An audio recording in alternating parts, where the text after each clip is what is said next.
안녕하십니까. 전북권 뉴스입니다. 흐드러지게 폈던 봄꽃이 모두 져서 아쉬워하는 분들이 계실 텐데요. 요즘은 오색빛깔 야생화가 도심 곳곳에서 수채화 같은 풍경을 뽐내고 있습니다. 정태우 기자가 보도합니다. 가을이면 하늘거리는 코스모스가 장관을 이루던 전주 호동골. 봄이 되자 물감을 풀어놓은 듯 파란 빛깔의 수레국화 꽃천지로 변모했습니다. 마치 인상파 화가들의 화폭을 옮겨놓은 듯 빨간 꽃 양귀비와 새하얀 샤스타 데이지도 풍경을 물들입니다. 시원한 산들바람이 부는 꽃동산에서 가족 단위 나들이객들은 사진도 찍고 오두막에서 휴식도 취하며 여유를 즐깁니다. 이렇게 생긴 꽃은 제가 오늘 처음 봤는데 너무 신기하고 예쁘고요. 아이들이랑 나들이하기 참 좋은 공간인 것 같아요. 길가에는 황금빛깔의 금개국이 길게 뻗은 가로수 아래에서 자태를 뽐냅니다. 키가 큰 야생화 사이에 수줍게 숨어핀 송엽국이 살포시 웃어 보이고 손바닥만한 접시꽃은 누군가의 얼굴이 떠오르는 환한 모습입니다. 수많은 들꽃들이 도심 거리를 메우면서 걷는 이들의 기분도 덩달아 즐거워집니다.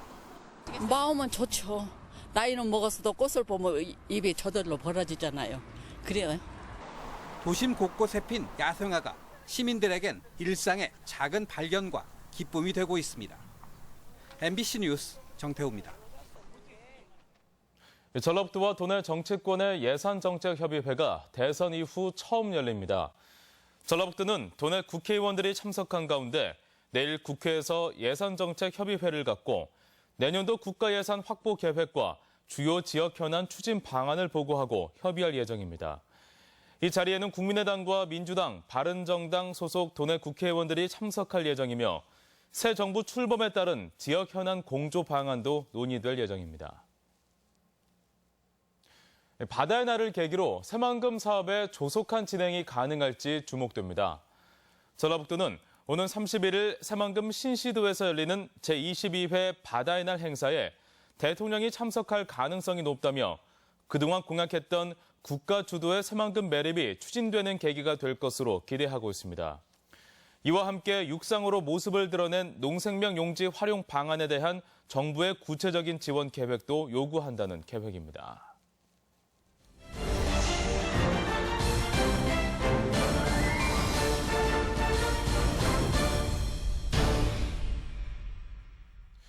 동학혁명은 한때 밀란 취급을 받다 특별법 제정으로 혁명으로 인정을 받았지만 통합기념일이 없어 위상 제고에 어려움을 겪어왔습니다. 우리나라 민주주의의 뿌리인 만큼 국민 모두가 혁명의 의미를 되새길 수 있는 통합기념일 마련이 절실합니다. 이경희 기자입니다. 지난해 5월 9일 문재인 대통령이 정읍 동학혁명 기념재단을 비공식 방문에 남긴 방명록입니다. 대통령은 당시 사람을 존중하는 동학의 인본 사상에 깊이 공감한다고 말한 것으로 전해졌습니다. 13년째 답보 상태인 동학기념일 제정은 온전한 명예회복의 시발점과 같습니다. 동학농민혁명 정신을 기리는 선양사업을 하고 기념식을 한다고 하면 실질적으로 참여자들의 명예회복에 큰 도움이 되지 않을까. 동학정신인 반봉건에 이어 일본에 맞선 반회세 항쟁은 3.1운동으로 이어졌고 이후에는 민주혁명인 4.19와 5.18로 면면히 계승돼 왔습니다. 하지만 역대 군사정권과 보수정권에서 그 의미가 축소 왜곡됐고 100년이 훌쩍 지나서야 가까스로 특별법이 제정됐습니다. 최근 민주정부가 다시 들어선 만큼 지금이야말로 동학혁명의 위상을 다시 세우고 국가기념일로 만드는 작업이 필요하다는 지적입니다. 국회는 국회대로 좀 역할을 한번 최대한 당겨서 해보려고 그러고 또 정부는 정부대로 그런 의견 수렴들을 좀 더 하고 있는 것으로 알고 있어요. 지금 멀지 않은 시간 내에 정하려고 합니다. 전라북도 역시 적극적으로 나서야 합니다. 정부와 국회에만 기댈 게 아니라 적극적으로 시군을 설득하고 조율하는 중재자 역할이 필요합니다. 우리 전북 도민이 공감하는 날짜, 또 더 나아가서 우리 대한민국 국민이 다 공감할 수 있는 그런 날짜를 택해서 뜻있게 개최될 수 있도록 그렇게 적극적으로 노력할 계획입니다. 전북에서 시작됐지만 전국으로 들불처럼 번져 우리나라 민중운동의 획을 그은 동학 농민혁명. 이제는 전북의 유산을 넘어 우리나라 민주정신의 뿌리로 자리매김하도록 자치단체 모두 지혜를 하나로 모아야 할 때입니다. MBC 뉴스 이경입니다. 오늘 오전 9시 20분쯤 부안군 상서면의 한 다리를 지나던 1톤 트럭이 3-4m 아래 하천으로 떨어졌습니다.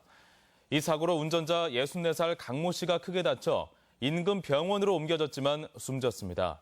경찰은 강 씨가 고속으로 달리다 다리 밑으로 떨어진 것으로 보고 정확한 사고 원인을 조사 중입니다. 전주 월드컵 경기장에서의 20세 이하 각국 대표팀의 조별 예선전이 마무리됐습니다. 전북권 뉴스였습니다.